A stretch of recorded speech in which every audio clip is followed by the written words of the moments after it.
Ramdam na ang Pasko sa probinsya ng Albay. Pinailawan na kasi ang mga nagagandahang Christmas lights sa ilang kalsada ng Legazpi. Patunay din niya na unti-unti nang nakakabangon mula sa hagupit ng mga bagyo ang probinsya. Si Paul Hapi ng Radyo Pilipinas Albay sa Balitang Pambansa.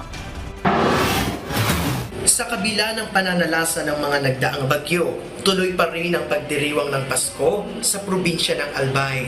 Pinailawan na kasi ang mga naggagandahang Christmas lights sa Battle of Legazpi Rotonda at ilang kalsada sa Legazpi City.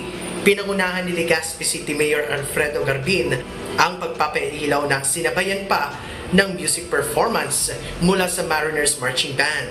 Sinabayan din ng fireworks display ang pagpapailaw ng mga dekorasyon sa Bicol University. Sa Sumlang Lake sa Camaligalbay, bida ang mga naggagandahang mga parol at mga pailaw. Ang mga dekorasyon ay pinailawan bilang bahagi naman ng Lanterns of Festival. Sinabayan din ng engranding fireworks display ang pagpapailaw ng Christmas Village sa lugar. Kaugnay niyan, inilungsad ng Department of Health Bicol ang kampanya para sa Ligtas Christmas. Ayon sa DOH Bicol, layunin nito na itaas ang kamalayan ng publiko para sa ligtas na pagdiriwang ng Christmas season. Kabilang na ang balancing diet para makaiwas sa mga sakit. Ipinatupad din ang mas mahigpit na inspeksyon sa mga pyrotechnic factory, negosyo at mga residential areas na itinuturing na mataas ang panganib sa sunog.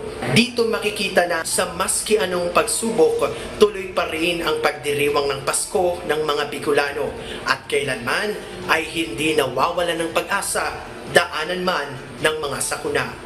Mula sa Radyo Pilipinas Albay, Paul Apin para sa Balitang Pambansa.